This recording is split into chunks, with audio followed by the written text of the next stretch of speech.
search of the 3 missing Montgomery College students continues in Frederick County.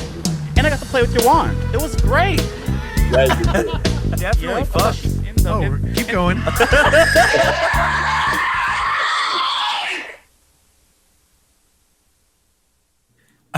Dude, Shane, I have to tell you immediately, every time Evan would say, "Oh yeah, Shane Brady, like my buddy, I'm going to get him on here," I immediately think of Wayne Brady.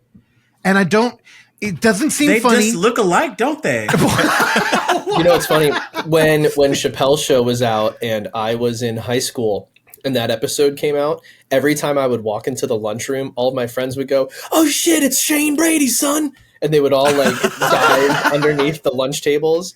And then when I was in college, people kept calling me Sean, you know, because like not too many people are named Shane. And my thing that I used to say is like, "It's fine. You know Wayne Brady?" And they go, "Yeah." I go, I'm Shane Brady. So if you think of Shane Brady, I'm the black version of Wayne Brady. Yeah. It's better than like a Brady Brunch joke. Yeah. No, it was like an obvious, like, wait a minute, you're not black. But it got people to remember that my name was Shane. Hell yeah. Wayne. Shout out Black History Month. I'm not saying it was smart. Right. I'm just saying it confused. worked. Well, welcome Shane Brady to Footage Foreplay. Yes. I'm Terrell. That What's guy up, Terrell? down there kind of calling you black is Russell. Hi. You already know Evan crazy ass. So Yeah. welcome. Thanks. Yeah, glad to have you here, Shane. It's cool to kind of put it, because, you know, we do know each other, but technically we've only ever communicated via email and Instagram. And Right, you know, right. So, I've seen your icon he face. stalks you, Shane? He does. He stalks me and tricks me into making posters for all my projects, which is awesome. I bet he's manipulative. Don't let him get you to eat squirrels next. My Speaking dog of has killed and eaten probably like 20 squirrels at this point. Ew, he'd be best friends with Evan. Yeah. Because he eats yeah, I got my squirrels. pups in the background. Wait, Evan, do you legit eat squirrels? I do, yeah. Squirrels are good. He does. It's disgusting. I thought Yes, being it's so gross. having been a Florida man for a little bit, you would be familiar with the I act of I eating live in squirrels. Florida. Do you get like your little Red Ryder BB gun and kills? How do you? 22 or a 410 or something, you know, like a shotgun or a rifle. Okay, we're not doing this. This is disgusting. You fries them up. It's so And you nasty. clean them. Yeah, you clean them, and then you boil them to tenderize them, and then deep fry them. Do you watch that show Alive? I'm familiar with it, but I've never watched it. Like, could people survive in the woods for however long? If you're like, you do great, Right. you'd be like, oh, good, squirrel. This is just a Tuesday afternoon for old Evan. I mean, if I Jordan. had it, do they give them like a weapon, or are they Five-star just meal. Yeah, are right? they just turned loose? Do they give them? You're allowed to bring like 3 things, and they give you. If I'm correct, I think there's like a list of 10 things you can choose, and you can pick 3. So I think like the people who have 1 bring like a fishing hook and fishing line. Okay. You know, they'd have to like have their own stick that they would create their own fishing line. And then they'll bring like a blade and maybe like I think everyone is allowed to have a sleeping bag. Okay. Yeah, I think Russell watched that show. How would you do on that show live? Shane it's Brady? Alone, and I would die immediately. Oh, I wouldn't survive. I'm too big. Well, I might. All this might be. I might be skinny. I think I would do okay for like days. Could I do days in the wild? Yes, but these people who spend like months and months, no. Yeah. I could tell you, my wife would survive 2 hours because she just can't be itchy. So that's her thing. She's like, okay. I would be itchy, and so I would need a can't- shower. I can't do it. And I need food. I can't be eating bugs and shit like that. I can't. So I I'm love with how your we went wife. from squirrels to bugs. I never know. To be fair, I have ate bugs. I did eat To be some fair. crickets. Just from look at him. a gas station. What? Truck, A gas truck station stop. cricket? Yeah, truck stop had a bunch of bugs. They had like ants inside suckers and stuff. But I bought some salt and vinegar flavored crickets, and they were pretty good. You're embarrassed of yourself. This is so Definitely, bad. I've been a scorpion in Thailand, so I could get down Oh, you've with been that. to Thailand, Shane? How did you do out there? Thailand was my wife and my 3rd date. We went to Thailand Wait, for 2 weeks. your wife and a 3rd date? Oh, was your 3rd So date? I thought it you was were our 3rd. So we went on a hike. Oh no, we tried to get a 3rd date in Thailand. You know, it was very affordable. No, I'm kidding. I bet them lady boys. They would have been. I saw your pictures. All right, come on. We went. Did you know that when you go to a ladyboy bar, it is decorum to purchase a drink for the servers and then a drink for yourself? And on the menus, it even says like a drink for yourself is whatever the equivalent is, like $5, and then it's $1. And is this what is the PG rating or the we don't have one. rating? Fucking anything, dude. Okay. I said tons of shit on this show. There was, I think, when we first went to a ladyboy bar in Thailand, the server, we didn't know that like the rule or what you're supposed to do is get a drink for yourself and then for them. So the server comes up with the 2 drinks, and not even my girlfriend at the time, we were just dating. We both go to grab the drinks, and then they bring the drink back and then put their penis in the cup and spin it and then go, oh, I guess this one's mine. And then wait, they pulled the little wang. God. They pulled the mini wang out on you? Oh my God. I don't think there was a single one of them that kept their clothes on. We went to a ping pong show too, and it was that is insane. Yeah. That was a third date? That was our third date. Oh, y'all had fun. Y'all were adventurous. It was Bill Y'all had Murray. dick shots? Bill Murray had a quote that was like, if you think that you could fall in love with somebody and eventually marry them, go to a country where you don't speak the language for 2 weeks, because you will have the highest of highs. You will have the lowest of lows. It's travel. You have to see, could you stay in a hotel with them? Could you be at an airport with them? And if you do well over those 2 weeks, it's a good little microcosm of what life could be.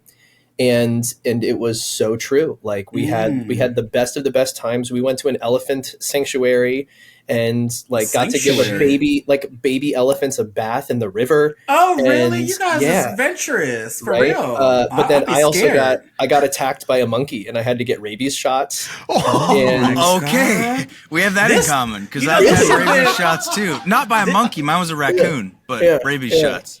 Eat so those Evan, too. Yeah, Evan, you probably know the answer. What is the percentage likelihood of you dying if you contract rabies?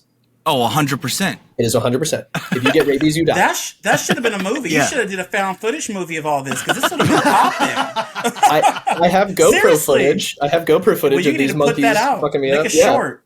There we go. Oh my God. Yeah, I was trying to, I don't know your exact situation, but I was trying, it seemed a little more exotic and a little more like a cool story. I was trying to feed dog food to a raccoon that had rabies because I was he was done. He wasn't even on vacation. That was a normal day in the life. It was just in my yard, yeah. That's because the raccoon's fucking homie, seeing you slicing them up, and they're like, "No, my cousin, the squirrel. I know what you're gonna do if I get close to you." It was a revenge bite. I've never thought of it like that, but maybe it was. He was getting back at me. Oh my God! Wow, this is fun. This is great. This is a great start, dude. Shane, so how do you know Evan? Yeah, how do you know? Because he stalked you. There's got to be more to this story. Because I think I hit up Dave Lawson during CFF when Breathing Happy was playing, because I noticed, y'all just had a picture on the CFF website, and I was like, oh, well, this seems like a good... On accident, I'm wearing my Smiling Dave Lawson shirt, so shout out Dave Lawson. Yeah, Terrell was talking about earlier, you were in the Benson and Moorhead movies, and he was trying to place you. They were both, I believe in The Endless, you're also wearing a white shirt, just like that. You're a cult member, right? So... I don't know. This is a wonderful metaphor for my life and my career. Mm-hmm. The character I play in The Endless, his name is Shane, and he does magic, and he's in the movie 30 minutes throughout the whole movie, and he's a lead. But people do this all the time. They're like, "Yeah, weren't you a cult member?" But people are like, "Wait, hold on, were you in this thing?" And this is also why you. I know. It's because I had pretty much a shaved face. And shorter hair, and people are like, you did, but Shane has a beard and long hair, so that does it. So it's like the Clark Kent Superman thing, but it's also why I hate getting headshots, and I refuse now. And I'm in a playful fight with my manager because she's been trying to get me to get new headshots for 6 months, and I'm like, I will not do it. I've gotten headshots 20 times, and every time I get headshots, the answer is, yeah, this just doesn't look like you. Oh, I don't know what's it. And I'm like, it blend together. Well, I spent $700 on the person you told me to go to, and I did the smiles and I wore the clothes. So pick your photos and stop asking me to do this. I have a theory. Okay, let's hear it. You're too handsome.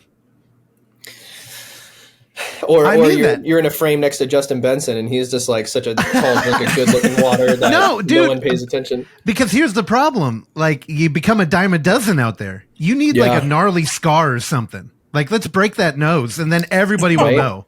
I did get my finger cut off when I was 8 years old. Maybe if I highlight. Oh my god, you're a risk taker. Okay.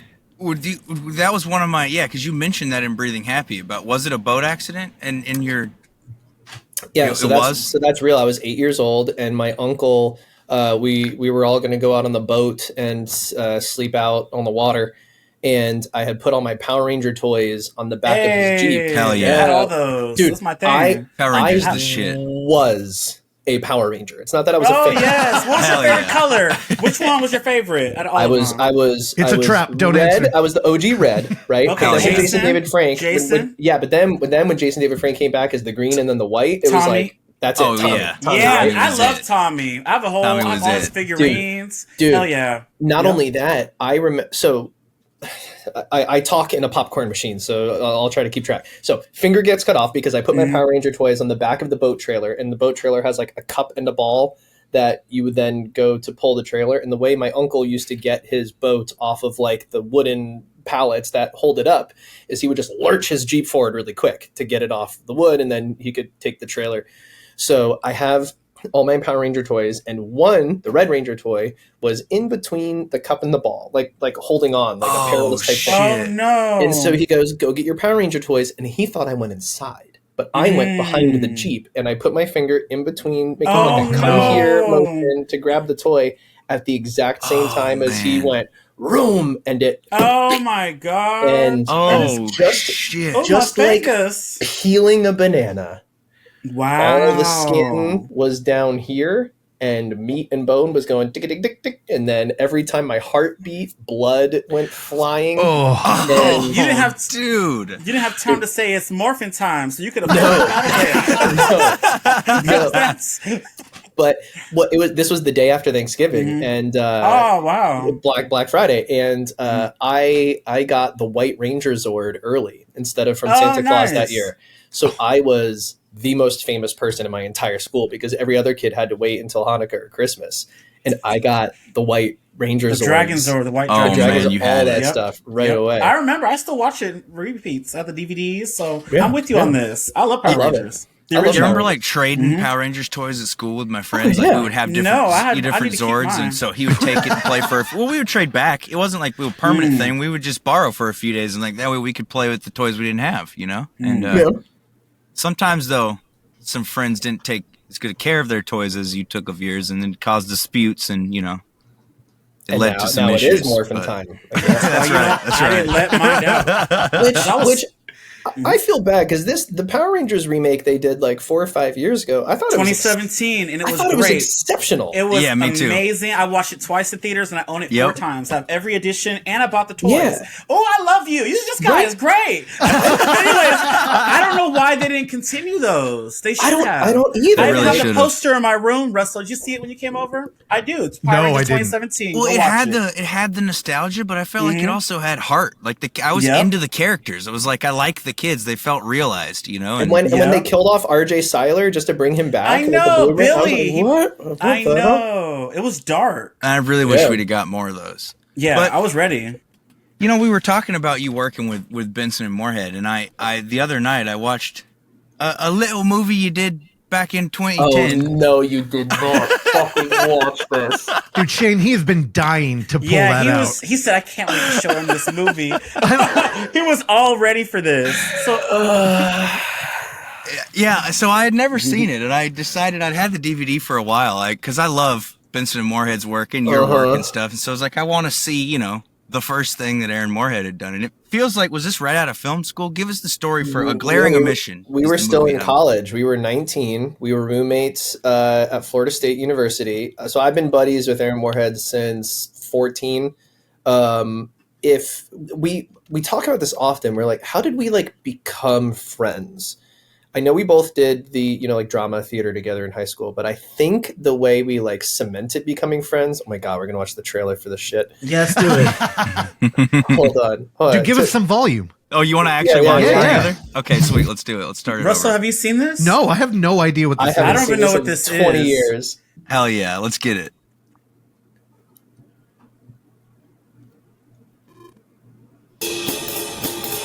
Before I begin, I feel obligated to tell you that I'm a liar. My name is Toro. I'm a thief, a member of Mensa. I have an excellent poker face. I live rich because I am rich. I like fast cars and fast women, as a cliche goes. I'm the CEO of a fictitious corporation that outputs fictitious energy that I set up in order to take advantage of a loophole in environmental laws to make myself a multi-millionaire. I am Brian Maximilian Toro, and I am a genius. This is Eugene Dillapec. Dillapec is a girly little That's my stepdad's doctor's office. And this is Mr. Plimpton. He's one of my largest clients. You look like you lost some weight. Don't lie to that man. This is Callie, my girlfriend. Oh, this girl. She's probably borderline retarded. I don't even get involved with somebody without a dossier of dirt on them. Your company has not produced a single drop, and you're selling me your permits wholesale. You just got blackmail me for having an outfit. Oh, well, we could stop digging up that now. Yes? What's it going to cost you? 50 million. What about this, Toro? We're screwed. You're screwed. You couldn't bribe a nightgown. You shut up and start talking. Toro, are you snookering me? I didn't stay in England because we're small. Good old green screen. Oh, I loved these cutaways. CEO of a multi-million. The mouth of Britain. Where did the dignity of the job go? Do you think the Enron guys had to do this? This is not quite the time. Oh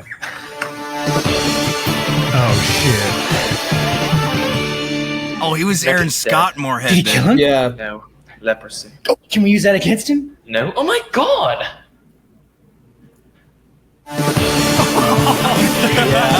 Yeah. I mean, yes, it's applause. You know, we were incredibly proud of it. We were 19. I think I'm really trying to remember. I think we had like $10,000. My brother, we filmed it over a summer. My brother was the boom operator. He was 15.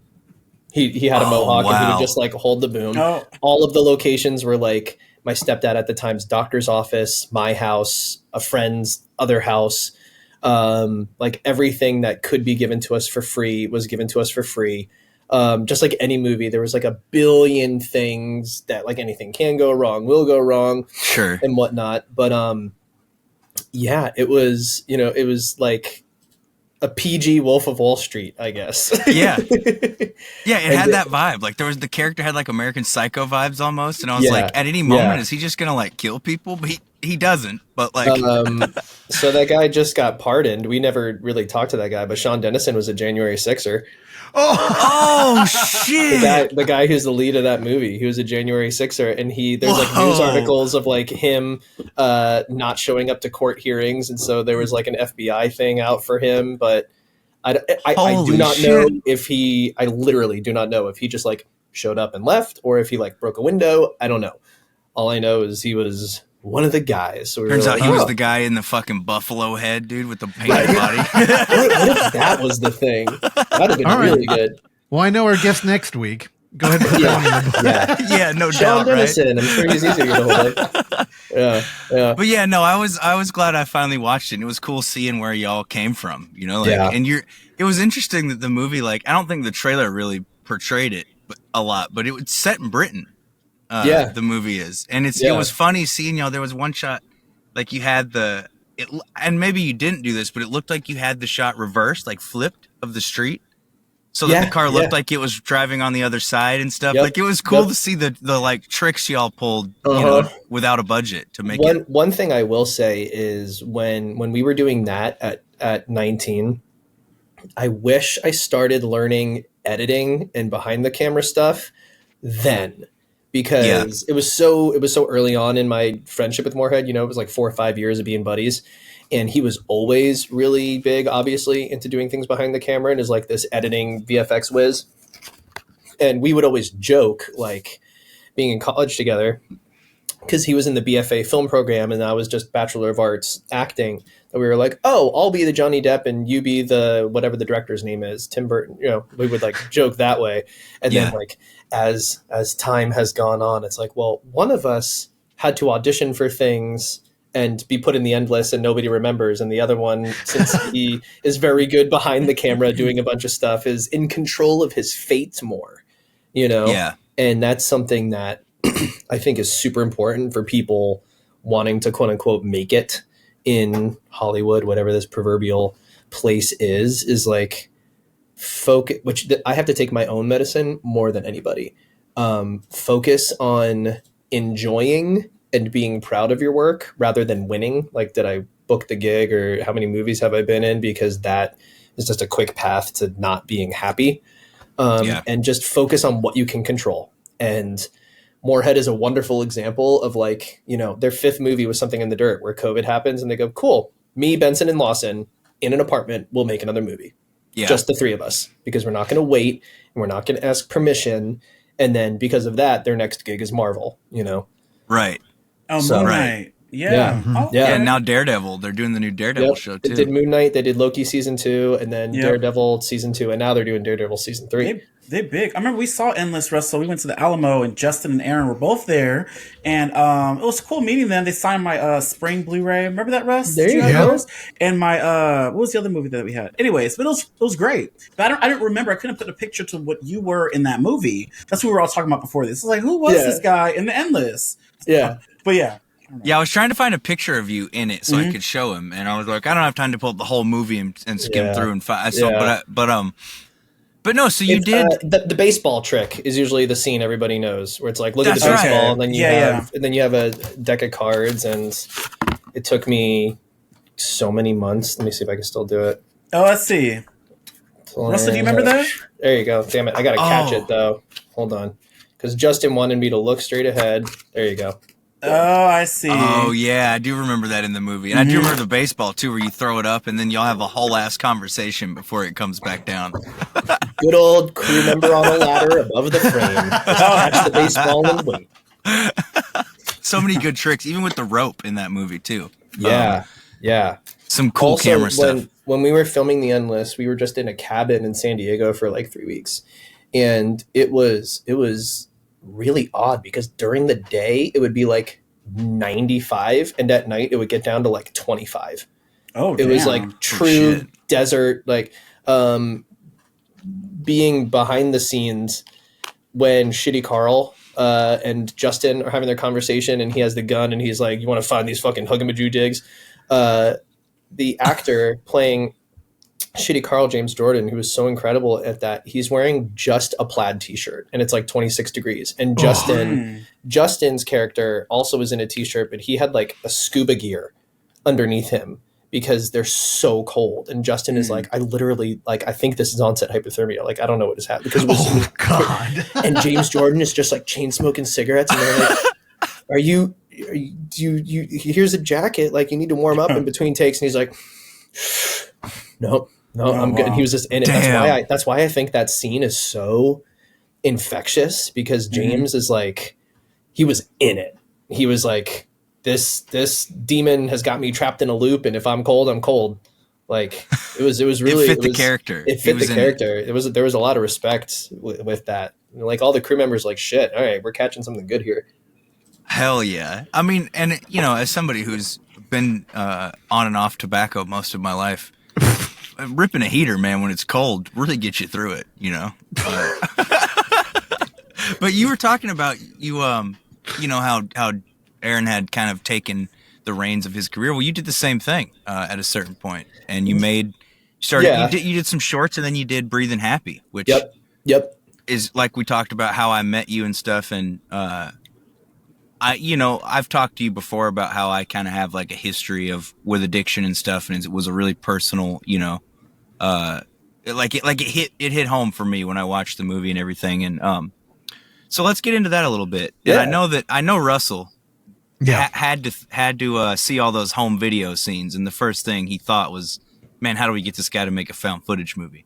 So do you like found footage? And is that something that would ever be on the cards for you? I do love found footage. Actually, I just acted in one that's going to be, I don't think I can say where it's premiering because they haven't announced it yet, but it's a movie called Man Finds Tape. It's by these two directors named Peter and Paul Gandersman. They're not brothers, but they both program at South by Southwest here in Austin, and it's a Rustic produced it, so Lawson Moorhead and Benson produced it. And I want to make sure I'm not getting the premise wrong. Let me look it up so I don't butcher what the premise is, but it is about like finding tapes that were in the 80s, and my character plays like a dad in the 80s, but now with like the advent of technology, they can kind of go back and see what like nefarious things are going on with these tapes now that we have like AI and the advent of like 2025 and stuff. I'll look up the pitch because it's worded a billion times better than what this is. A lot of me doing the found footage or home video stuff of Breathing Happy was kind of serving two affordable solutions, which number one is like, well, how much of this movie can I film literally just by myself with a camera or just running around with like the kids in the movie just with like my phone, and then it doesn't cost money. Like that's number one. And number two is I think it's just like a really quick pathway to nostalgia. And like I think it hits a lot of people that when you're watching home movies, that you just like, you get happy sad. It's like that Inside Out bowl that's, you know, the glowing orb that's, man, how is it possible to be happy and sad at the same time? And there was always this thing to me, because Breathing Happy is based on multiple people, you know, hashtag Florida, growing up with various friends and family who all struggle with that sort of stuff. And when they look back in memories, sometimes they don't remember them or they remember them fondly. And the people who were sober were like, no, that memory was fairly terrible because of how you were. It was actually awful. And it's like, really? I thought it was pretty great. So I thought it would be interesting to kind of like explore what would a movie look like where somebody is trying to celebrate a year of sobriety. So not only are their past demons kind of tempting them to fail, but they're also having to look at old home videos and like the proof is right there. Like that's the reality of what it was, you know? Yeah, absolutely. Wow. Hey, dude, hold on. Go ahead, Evan, Russ. let me jump in here. So one, Man Finds Tape. You got to get us in line with that. Evan, have you told him that we run a found footage film fest? I don't know if we've ever talked about that. So I see it online. Okay. Yeah. Your found footage fest. Yeah. Yep. I'll connect you guys for sure. They'd be happy. Yeah. Yeah, please. I mean, it's not the found footage like, we found some family reels on a yacht and we're just going to look at them, but like found footage horror. So as long as it fits in there, I mean, which it sounds like it does. Yeah, we need to check that out. It does. But also, it does. This year at the end of March, you know, we're about to have our new film fest of 8, and there's a theme that's kind of surfaced this year that your movie tapped into perfectly. And Breathing Happy, it's, you know, I'm glad Evan brought up the VHS tape because I don't want to. We have a secret screening that kind of launches off this whole theory that I'm about to get into. But there's a couple other movies we're going to show where we have a category called hybrid, where half the movie is shot traditionally and then the other half is used in-world camera, which means that the characters are usually helming the camera. So like all the motion, like in Creep, like every camera movement is a look inside to the character. Yeah. And with your film, what I kept thinking is that in the pursuit of like what is real, a lot of times people use like analog footage. And in your movie, when reality is kind of like fleeting, the videotapes always represent truth to the audience. Even if our character's not watching it or is even aware that it's playing, us, the audience, know that's reality and it's not objective. Like this is a hard truth. And that's kind of what we're diving into. So when I'm looking at your film and you do a great job, I think it's got to be hard to present a plot and then distort it and kind of have an audience look back and be like, where did we get off track? And yet you're kind of lampshading that moment the whole time but you don't know if it's true or not because we're dealing with addiction. So this might help any future editors out there if they have a project that's similar to this, because like what's on the script we filmed clearly, but then what is in the movie is really just like a giant rearranging of everything, because I started to find as I was editing it, either we would be in one location for too long and people would get bored, or it's too crazy for a while. And to your point, we kind of need to ground you more in it. Like a good example is the scene with me and my mother, played by June Carroll, who I'm obsessed with. And I like squealed when I saw that she was in the new Joker movie. It makes me sad that it didn't make $1 billion, but she's the court-appointed therapist, like 10 minutes into Joker 2. I haven't seen the new one. I got to watch that. Yeah, Terrell? I mean, not many people did. But like that kitchen scene was like a 9-minute long scene, which we loved. We loved. But I was like, wait. So I didn't even look this up. I like created this rule where I go, let me re-edit the movie. Like I have all of my scenes, I have all my sequences and all my timelines, and I edited this movie alone, and I'm not a feature editor. I just done shorts and stuff. But I was like, I feel like this is my burden. And I just said, I will only live in one emotional state of being for 3 minutes. I will not live in one emotional state of being for longer than 3 minutes. So I would just set markers on the timeline. And if I was in reality, great. By 3 minutes, either something weird or crazy has to happen, or a druggy thing has to happen, or a flashback has to happen, or, you know, Aaron Moorhead as a golden door has to come in and argue with me and stuff like that, right? And so that is what I did. And that got it to the point where then I could like break my own rules and kind of finesse it a little bit. But I just started building the movie from the beginning, being like, let's have that be the rule. And in a weird way, I think that's what got it to work so well, is because it also helped me to go, okay, well, we were grounded in reality for 3 minutes, and then we went to a flashback scene, and then we went to a weird world, and then we went to here, so now we have to go back. And so you're constantly keeping things in play. And, you know, anytime I had to like do a magic trick or veil what I was trying to reveal, obviously I would do that, but it made editing more fun, and it also made it kind of easier in that way. That's interesting, because you do strike at the balance is perfect, I think, across of how it dips back and forth between like really emotional, heavy stuff, you know, pure surreality a little bit, and then, you know, almost an Adult Swim style like humor at times. Yeah, you know? Thanks. You know, it feels natural too. It doesn't feel like formulaic. Yeah. Actually, the first note I took was how impressed by the editing I was. You know, with found footage horror and like faux documentary, it's really an editor's medium. Mm-hmm. Like at the end of the day, they usually, like, you know, they're made on a budget, and you have a director who's usually the actor and the writer and almost always the editor. So a lot of the time that's what we're mainly looking at. Yeah. And God, on the regular show, we just got assigned a movie to watch where the main critique I had was this editing. It needed to be edited. And then I went immediately into your movie, and it was almost like a breath of fresh air. Like I'm kind of shocked that you're not an editor. Well, so thank you, truly, because that is like the one compliment that I will always accept, because I had to teach myself.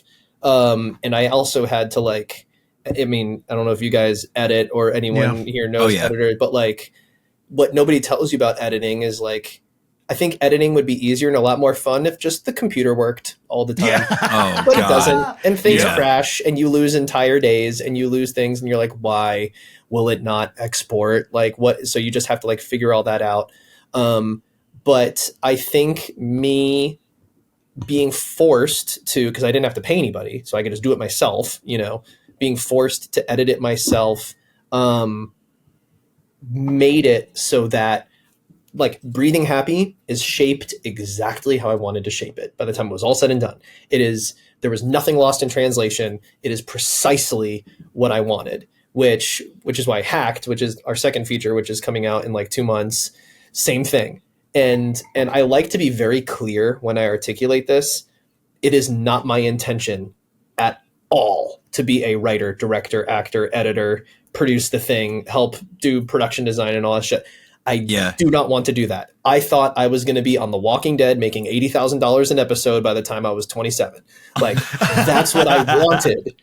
And it has never been that. But I also try to look at, like, I don't know if I necessarily believe that, like, everything happens for a reason, but I do think it's important to, like, you can make choices about how you perceive things and how you deal with, like, bad things and trauma. And it's something very difficult. And I know I keep using this sentence, but I have to take my own medicine more than anybody, which is like when bad things happen, go like, okay, why? Maybe the reason why is because I have to edit it, because I'm destined to edit a movie 5 movies from now. And if I do it now, then it's like what I was saying earlier, where it's like, I wish 19-year-old Shane was editing learning with Moorhead in the same freaking apartment building, you know, like he was my roommate. I could have just walked across the hallway instead of me being 32, 33, editing Breathing Happy, calling him every now and then, sending him footage, you know. Imagine how much better of an editor I would have been if I had 14 years under my belt of editing features, you know. But that's, for whatever reason, this is my path. Well, I feel like you executed a movie that most people would dream of. I honestly, I was fully prepared to come in here and be like, Evan, why the fuck did you bring us this film? But honest, Evan, well, he kept saying it was more like a like drama, like solely. But I feel like there's a strong element of horror in this movie. Yeah. Yeah. So I think I always, when I talk about it, I talk about it in the context of a drama, because I think that's like the part I connected to the most. Just like you were talking about the scene with the mom in the kitchen a minute ago, and she puts her fucking hand on his knee, on your knee. Dude, every time it crushes me. It's like, because I have that same kind of relationship with my mom, where like, no matter what, she's always going to be there for me and stuff. But she, like, so it crushes me that much more when I know that she's disappointed in me, or I know that I'm letting her down. You know? And so it was like I could see myself in my own mom in moments we've had, and it really gets me every time. And how do you articulate drug use? It is sad. It is hilarious. It is a roller coaster of fun. It is the worst thing ever. It is the greatest feeling ever. It is like, it is all of these things. So that's why I think, like, I just tried to tell as truthful of an interpretation as humanly possible. That was something that I kept doing.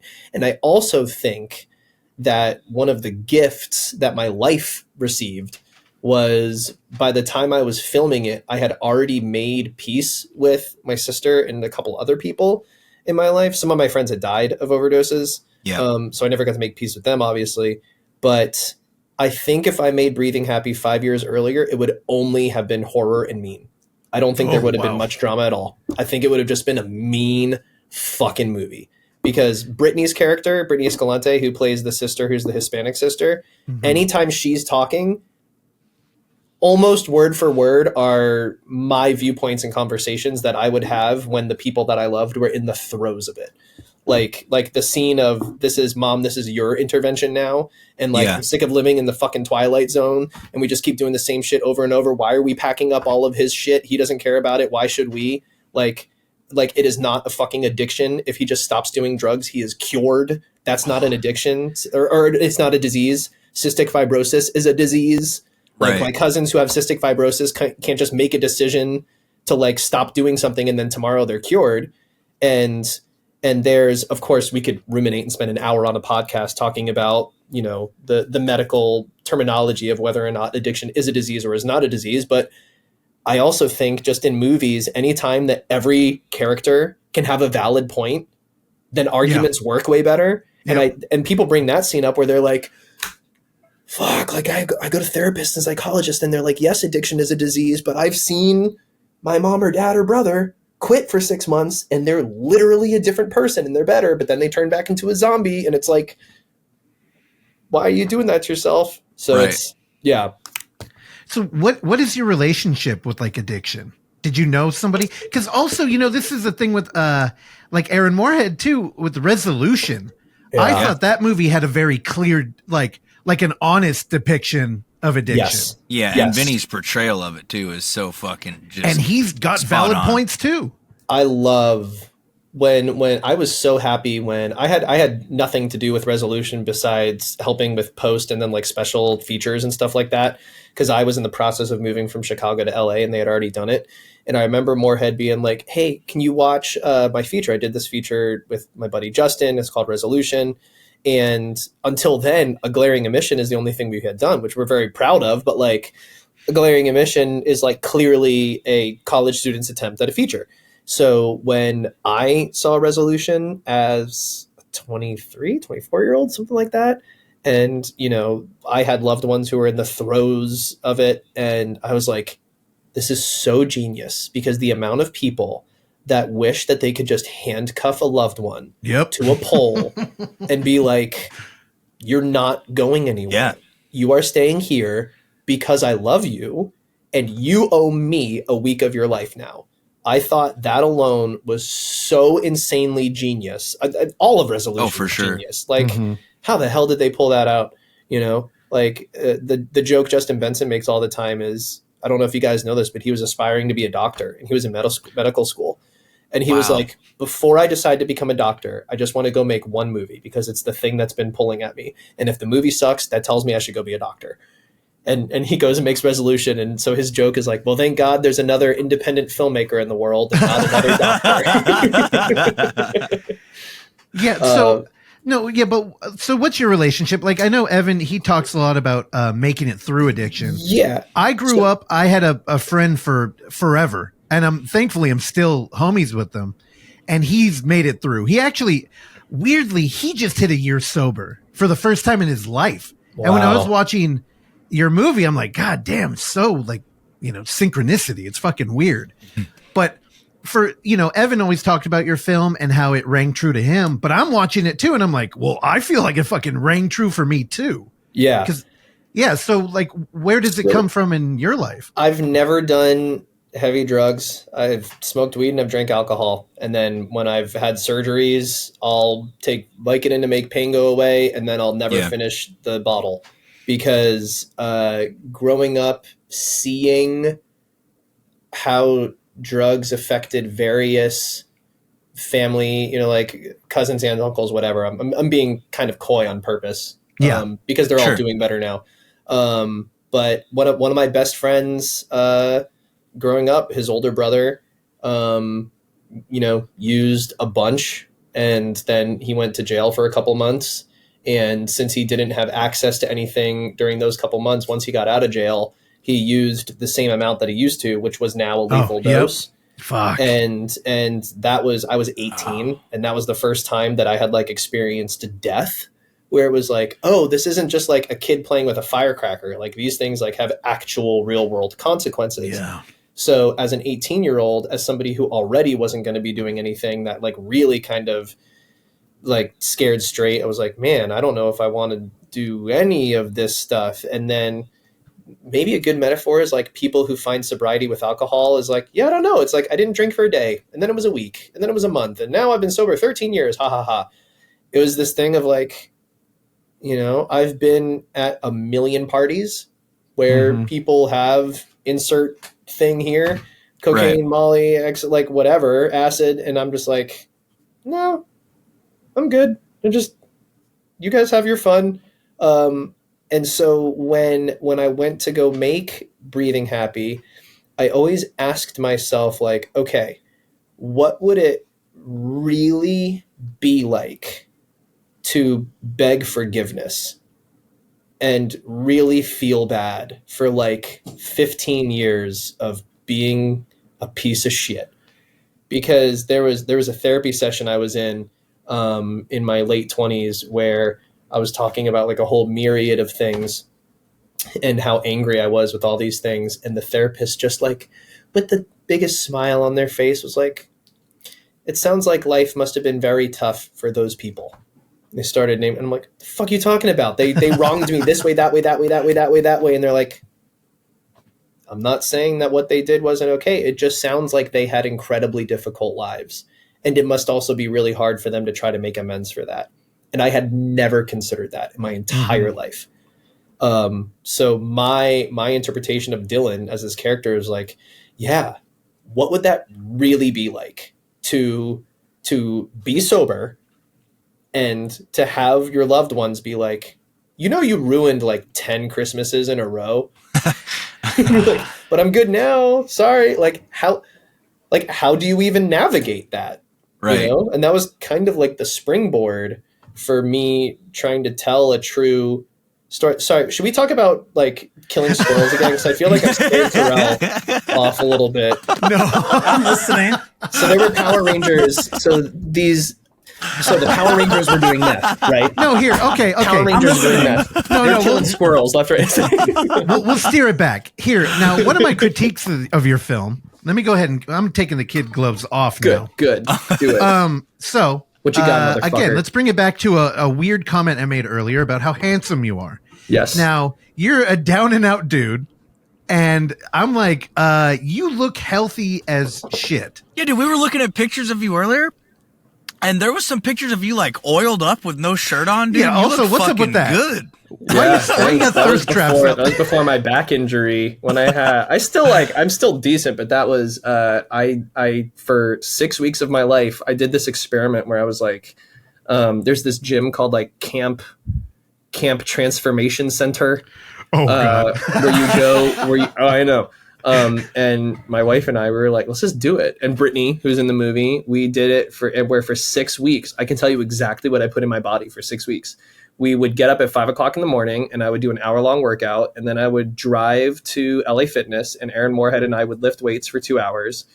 And I would wake up and I would have 16 ounces of water with a scoop of protein powder. 2.5 hours later, I would have 8 ounces of boneless, skinless chicken breast and either green beans or zucchini or spinach, and then 4 ounces of sweet potatoes. And then 2.5 hours later, a shake. 2.5 hours later, another meal. 2.5 hours later, a shake. And then I would have 2 brown rice cakes with 0-calorie, sugar-free Walden Farm syrup with a little bit of cinnamon. And I would drink a shit ton of water and BCAAs, and I would take all my multivitamins. And that's all I did for 6 weeks. And I got down to like 6% body fat. And I was shredded. And then we go to the Toronto International Film Festival for Synchronic. And the first day we are there was like literally the day after my final weigh-in, and I took those photos and I'm like, I'm at a fucking film festival looking all like Bradley Cooper shredded, like this is gonna be fucking great. And it was like 5 o'clock in the PM, and we go to a burger place and I had a double cheeseburger and fries and a beer, and I might as well have taken elephant tranquilizer muscle relaxers. Oh really? Oh, man. My body was like, everyone wants you to party, but I'm tired. And I think I went to sleep at like 7 o'clock at night and everybody else went out partying because I was like, no. So I want to do that again. I want to go back to it. But then my beautiful wife had to have our kid. And now like 11 months have gone by. And when you have a kid, everybody with love in their heart just buys you like pizza and cookies and Chinese food. It's amazing. And it's wonderful. And it's all you want. Possible to say no to. No. And it's incredible. So it's this the joke that my wife and I keep saying is like, okay, last year was the year of like she got her sinus surgery and all these other things done. It's like, we will drink beer and do what we want. And then this year, like we go to Florida on Tuesday and we're already signing up for this like gym thing that we're going to do because I gotta get back on the train because otherwise it's going to be hard to get back. I'm 37 now, boys. I just started like last year doing like running and trying to get it in shape a little more. And Terrell says I have chicken legs. Is that what you call them? You do. Yeah, go show them. Two little skinny toothpicks. Come on. That's what they look like. Put them up Don't here. show those Let's judge them. nasty Put them up things. here. All right, I'll Yeah. stand up and show my legs. my Yeah. God. Let's show some leg. All right, finally. Look some at those skin. skinny. Ooh. See, I told you. Those they're are like white. toothpicks. They're white. Look at Casper. Look at those told cats, you. dude. Look at those fucking dude. We're about to get a crotch I'm out here. shot. Tilt the pant leg a little more. He's done that already. Sit down. For you non-video listeners at home, Evan Jordan's got some dad dick going on. Oh, God. God damn. Well, no, you know, to get us back on track here and away from my dick. You know, you mentioned Emily, and you guys are working on Hacked together, and Yep. this is based on a story of something that happened to y'all. Yes. You had some money stolen from you and stuff. So why don't you tell us about that? Because I feel like that's an insane fucking story. Yes, I would love to. So it is April of 2021. We are almost done filming Breathing Happy. We have like 2 more days left. And we knew that we wanted to move to Austin just as like an experiment for like 1 or 2 years because nothing was going to change with COVID in LA. I knew I was like going to just start this journey of making stuff for myself, and we needed a backyard and I needed an office. And as you guys know, LA is just, it's very sad, but it is a dumpster fire when it comes to let's find anything affordable in any semblance of the word. Yeah. So we had found this house that I'm recording in Austin. And when we were driving from Tampa to California while filming Breathing Happy, we stopped in Austin, saw the house, loved it, did all the paperwork, good, great, grand, wonderful. The title company was an absolute disaster the whole way through because it's COVID. And so everything is only phone call or email and nobody is consistent. There's never the same person over and over. We had never wired money before, and we had to wire like an inspection fee, something else, and then now it's time for the big down payment. And I remember us even telling them when we were driving from Tampa to California, like, hey, we're going to be in the middle of nowhere driving for 5 days. So if you need money, it's either going to be sent today or 5 days from now. And they called like 3 days in going, if you don't send the inspector money, which is like $3,000 today, then you lose the house. So we had to go to Chase, and it's COVID. Shit. So Chase is like, oh, you need an appointment with a banker because it's so important. When we're like, well, we're in the middle of nowhere, like Arizona. And they go, well, you could just do it on the app. And I'm like, so this is so important. We need an appointment with a banker, or I can just do it on the app. Can you show me how to do it? No, we're legally not allowed. Oh, wow. You at the bank aren't allowed to show me how to do it. Like, no, so like in the parking lot, we sent the first round of money. Ooh, arriving at the point. Did you go full Karen on them? Dude. I have to try to tell this story short. HWW? Yes, okay. Yes, I have to try to tell the story. No, because I like we will have podcast part 1, 2, 3, 4, 5, 6, and 7 because I ruminate on this shit. So it's Friday. So April 21st was when the hack happened. So or when we found out. So on the Friday, we call the title company and they go, great, everything is all set. You just need to email us or wire $10,000 each for the down payment on the house. God. So damn. we get an email from the title company, generic title company. Yeah. Leave that out. I'm not supposed to say. Fuck. Yeah. Generic title company. And since we had to just send it through the app twice before, we click on the thing with the PDF on the tagline. We say for 50% down deposit on the address here at Chestnut, and we then call Capital Title and go, great, we wired the money. Did you get it? Hold on, let's check. Yep, got it. Great, you're all set. Thank you. On Saturday morning, the notary arrives with the papers that say, yep, you gave us $20,000 and we sign everything. Sunday, we finish filming Breathing Happy, and Monday is a down day. Tuesday, I was going in to donate bone marrow to potentially save an 8-year-old's life, which it worked. Oh, wow. Hell yeah. You full on Grey's Anatomy. Right? Yeah, she's on the wall, right? So that little drawing right there. So she had severe aplastic anemia, and she was assuredly going to die if she did not get a bone marrow transplant, where they drilled into my hips. And Emily was supposed to start the Oscars working for 2 weeks on Tuesday. So Monday morning comes up, and we get an email from this generic title company, and they go, great, everything's all set. You just need to send us that $20,000. And we go, we did. They go, you didn't. We go, you did. And the notary confirmed you did. Look, we have the paperwork. And they go, whoopsies, that was a hacker. And it definitely wasn't us that got hacked. It must have been you that got hacked. Also, if you don't give us the $20,000 by the end of today, you lose the house. Oh, my God. Well, since I had spent all my money on this feature and $10,000, I think I had like $4,000 to my name. So I'm like, well, I don't. So Emily had to pull money from her deceased father's, like, you're not allowed to touch this money account in order to have us not lose the house. And then I spent the next 2 weeks in recovery, at this like hospital and hotel through this company, and Emily's working the Oscars, and we go to generic bank, and this kicks off a year-long process of them saying, well, since you were the one that clicked the button that said send money, it's your fault. Oh, wow, that's fucked what up. the fuck? I would have raised hell. You got me fucked up. We got okay.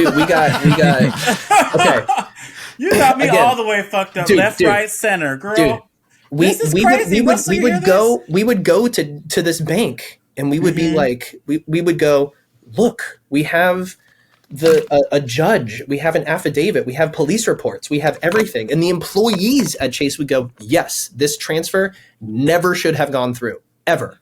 You didn't write the person's name. You wrote 50% down payment to generic title company for the purchase of, like, if I went to wire Terrell $10,000, but I said, this goes to Netflix, they wouldn't approve it. Because it doesn't, it doesn't match. Yep. So that was like mistake number 1 of a billion.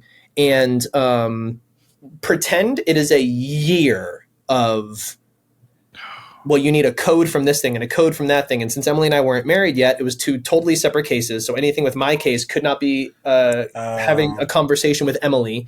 And what the fuck? And after a year of this, of like, I now genuinely understand what like emotional distress and PTSD is. You know, when people sue for it and it's like, whatever, you just want an extra $5 million or whatever. It's like, nope, it's a thing, because it chemically changed who I was as a person. And we finally get a call from the bank, and they go, we have reviewed everything, because the bad guy didn't spend the money. He got arrested that weekend, so the money was still in the account. So they froze his account, but they wouldn't release the money back to us. Wow, what the fuck is happening? Because they said that we couldn't prove that it wasn't buyer's remorse. They're like, well, no, right? So, yep. Anytime we would like go look at lawyers and stuff, they're like, well, it has to be 2 separate cases, and you're just trying to win $10,000, and it's going to cost you $10,000 to get a lawyer, and I'm going to take 40% of whatever you get, so you're going to lose money by trying to sue. We had a detective that was assigned to our case named Detective Dugas, who looks like The Rock. Detective Dugas. And Rumble's coming on soon. Right? In Hacked, I hire one of my best friends who looks like The Rock. He's just like this shredded military guy. And I was on a show called Ballers at the time, which was doing The Rock Johnson's show. With The Rock, yeah, with The Rock. One of the smartest things I ever did was I got a simple little autograph, because I know the casting director there, and I gave it to Detective Dugas when we were trying to get this done. So the bank calls and goes, your case is closed. It is 100% closed. Do not call us. Do not try to fix this. They're sick of you. You are never getting your money back. This is happening. Damn. So I call the detective and I go, I guess we're done. There's nothing to be done about this, because they just called. And Detective Dugas goes, let me try one more thing.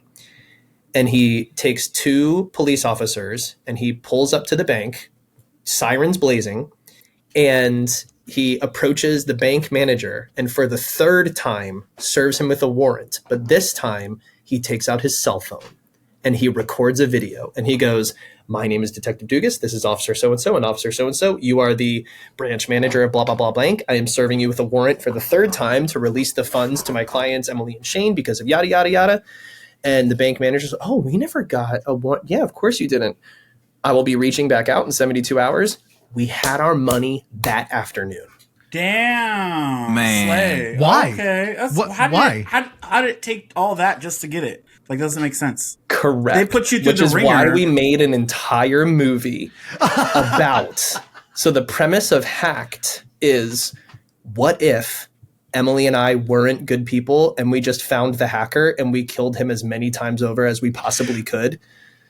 And we torture the hell out of him. And in our movie, we have these 2 kids played by Owen Atlas and Colin Thompson. Hell yeah. Who play our children. And the hacker simultaneously steals the parents' $20,000 while they also steal all of the kids' video game items and all of their social media accounts. So they're fundamentally ruining both people's lives, like with real money, but then losing their account that has like 20K followers and all this stuff. And so the family grows and unites in their shared hatred over this hacker, and they torture this hacker in their own unique ways over the course of the entire movie, trying to get the passcodes to get their money and digital lives back, social media, all that stuff. So revenge has never been more fun. And when is that coming out? We're going to do our first premiere at the Gasparilla Film Festival in Tampa on March 29th. So it's attacking the film festival circuit, and then it'll be out for the whole world to see and have catharsis with, like, you know how we all like win arguments in the shower? You're like, man, that son of a bitch. I wish I could have just what if you did it? What if you did it? That's this movie. Just what if you did it? Yeah. Hell yeah. Damn. Yeah. Well, you got to share it with us when it comes out. Yeah, absolutely. Yeah, 100%. I'm dying to see that. Yeah, that sounds tight. And I love that you took something that really like fucked your life up for a while and made it into something that was not only cathartic for you, but also it was fun for you, and it's going to be fun for us to watch, for everybody else to see. You know, there's so many people that things like this have happened to as well. Oh, yeah. Which is why another reason why I think people like would want to watch a movie where you know, like when Terrell, when you were like, this doesn't make any sense. That's not how banks should operate. It's like, correct. And it happens a lot with a lot of people in a lot of different situations with purchasing homes or cars or relationship or whatever, where it's like, no, there are laws and rules, but there's also like morality clauses of don't do that. So that's why the whole title is Hacked, a double entendre of rage-fueled karma. Hell yeah. So like hacking a hacker with a hatchet and a big battle axe and stuff. Yeah. And who do you play in this movie? What is your role in this? I play a fictitious representation of myself, and his name is Mark.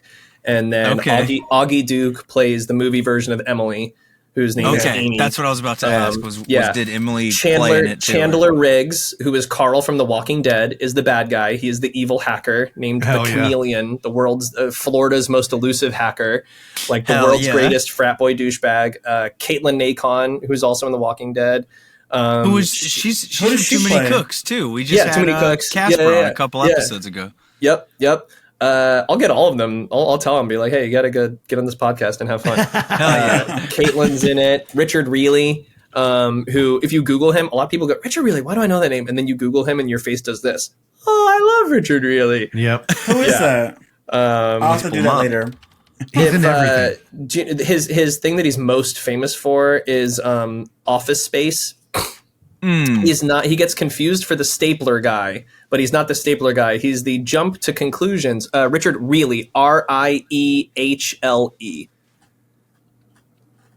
There you go. That guy. There, yep. Sweet. Boom. That guy. Oh, yep. Yeah.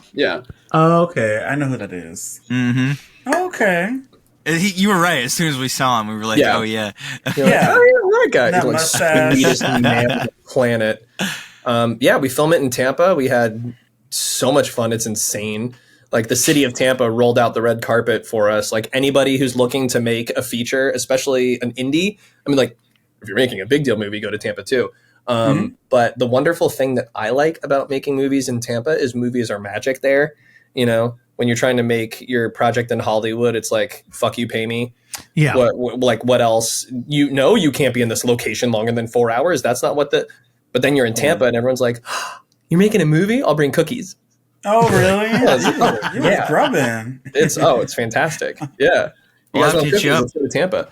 I'm ready to submit the movie we just shot in Florida at the end of last year. Hell yeah. And it's a regional, maybe they'd be into it.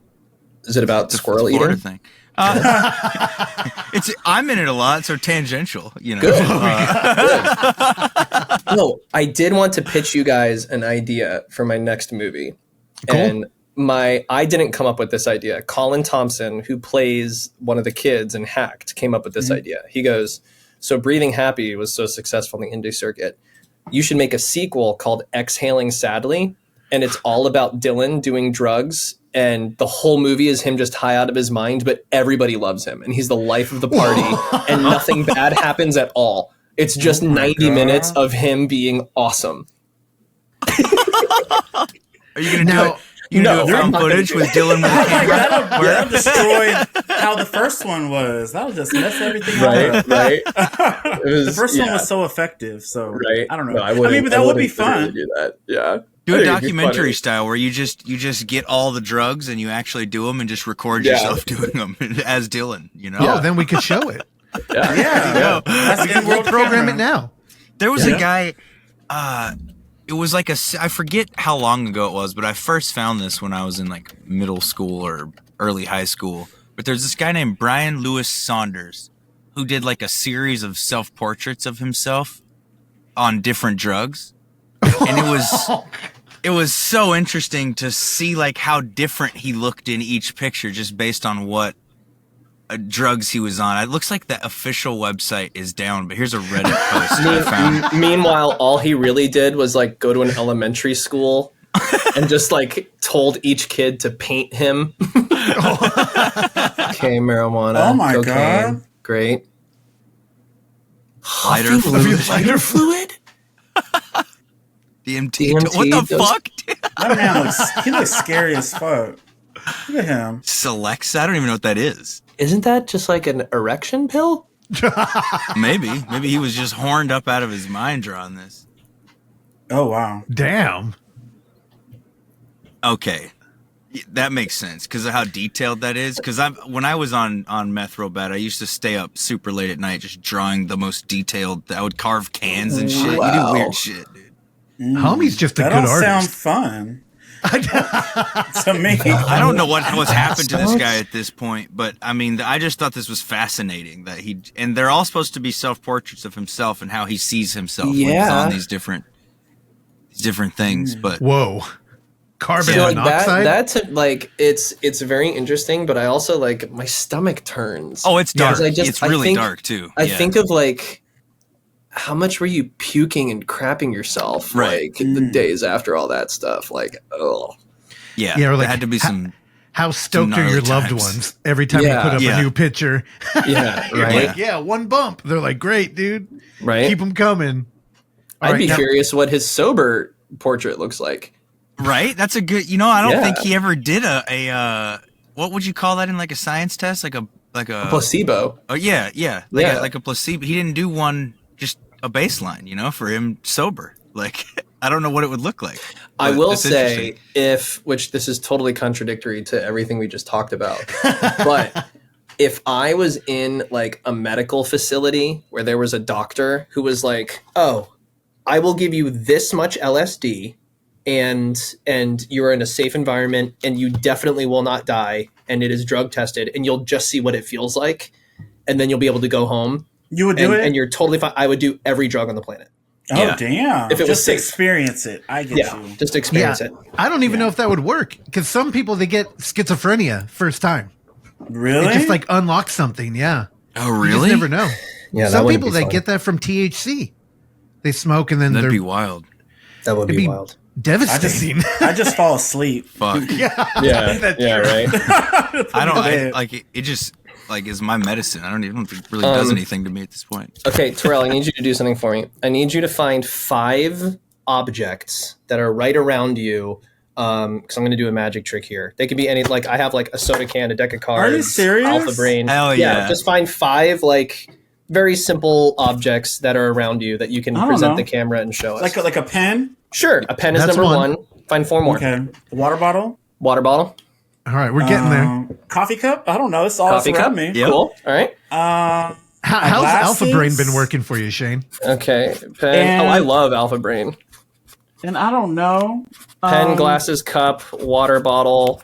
And then we need one more. Nip Tuck season 3. Let's do it. A nip tuck. Let's do it. This is great. Okay.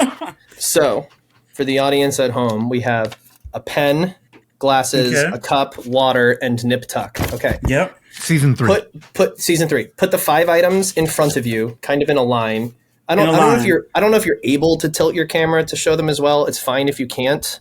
But if just so the He's audience naked from can the see waist them down, too, so- but it's He fine. has no No. pants on. So. That's fine. That's fine. I have Evan. Ooh. Hold on. Did Oh, the Overlook. That's good. Oh. Okay, yeah, that'll work. That'll work. Okay. y'all see it? Yeah. Okay, Okay. cool. I'm going to. I could be. Okay, I'm gonna. I feel like I'm gonna get this wrong, but I'm gonna make a prediction. I have one thing written, and I'm gonna put it here. Look, nothing in the hat, nothing Okay. weird, right? Just one thing folded up. I'm gonna keep it right here in plain sight. So I'm gonna make a prediction. Okay. Okay.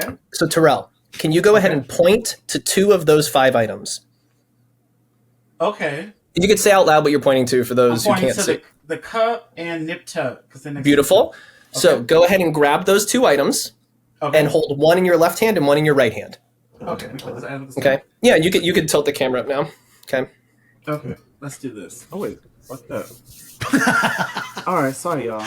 Okay, so we're gonna hold up these. So So you had 5 items in front of you, and for whatever reason you felt drawn to the cup and nip tuck. Okay, so you're gonna hold one in your left hand and one in your right hand, and one of these objects, for whatever reason, is gonna start like calling to you.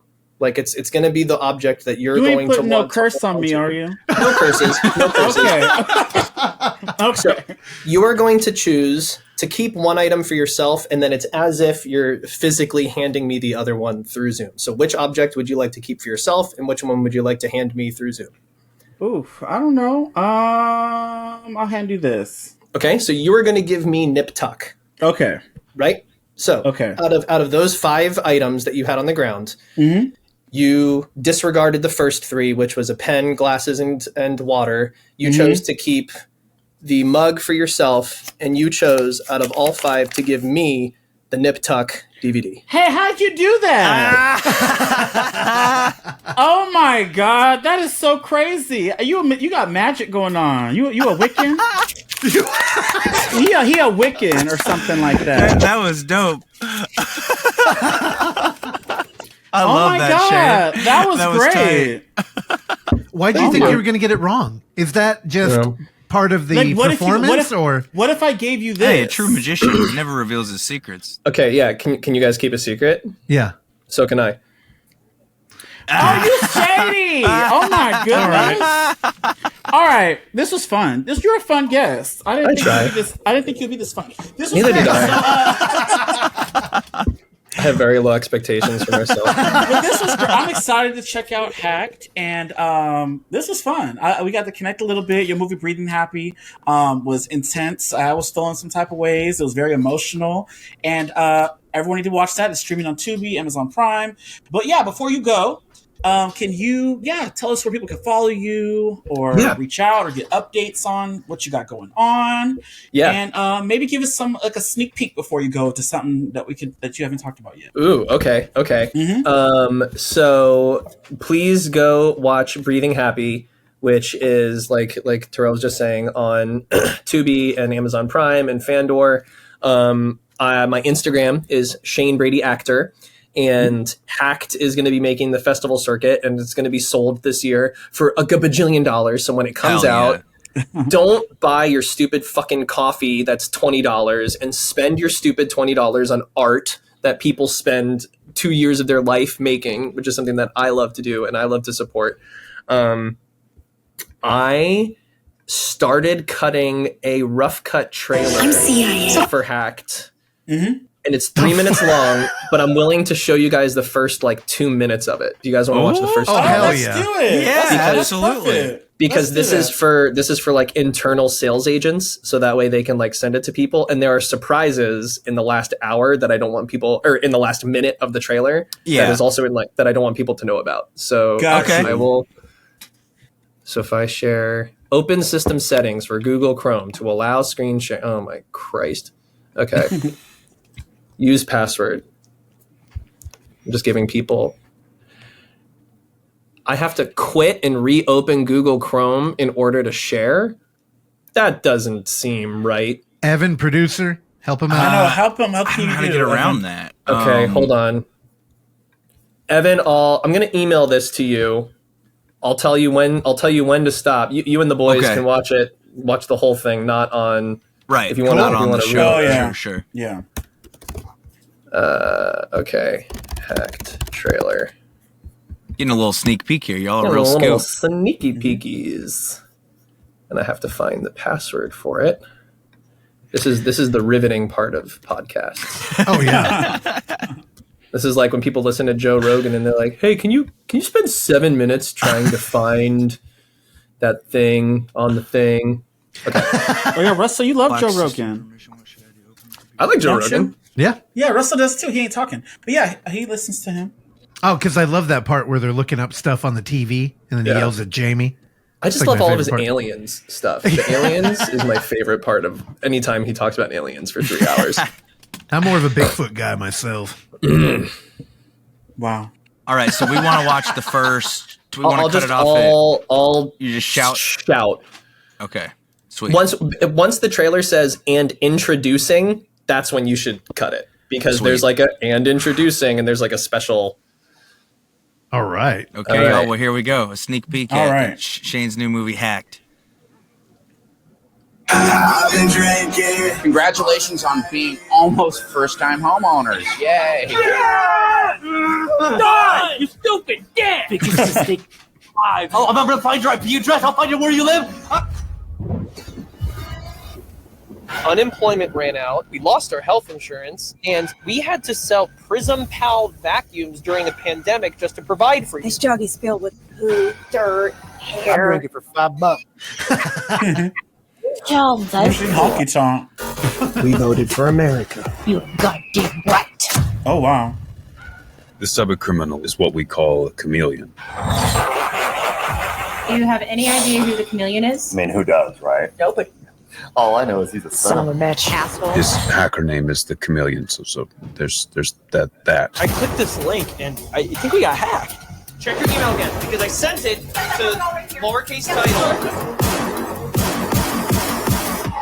This email came from an SARA, with an H. It's fake. Cybercrime is up 600%. Identity theft, ATM fraud, wire fraud. You're not special. You guys can't do this. Oh, sure we can. It's already done. Oh. Past tense. This is my money. Take a look at the dust. Who is that man? Well, this doesn't His name is appear to Hugh be a good Scott. situation.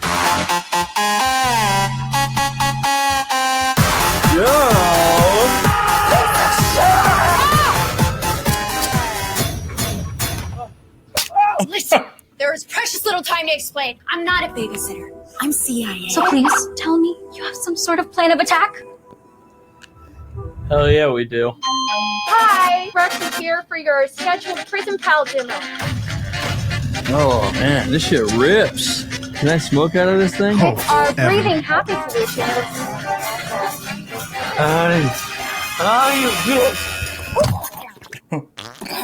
Oh, do you guys smell that? Oh my What is God. that? God, he pooped his pants.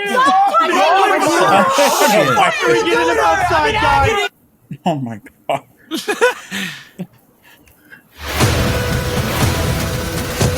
Oh wow. Okay.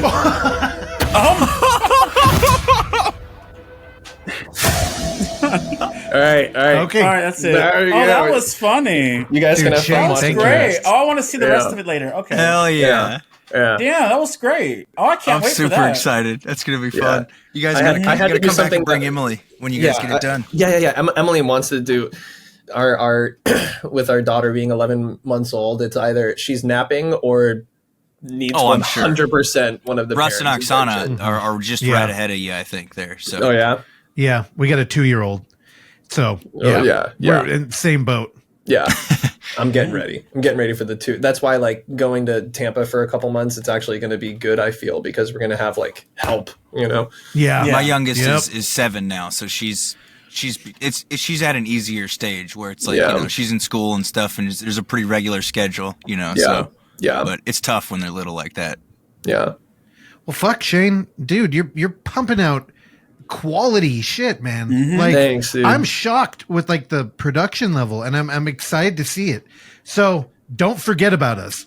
Yeah. Well, Yeah. I have an army of friends that are all constantly looking for work. So any fucking casting directors out there, put me in your shit and hire all of my friends and me. Help me help you. Fuck.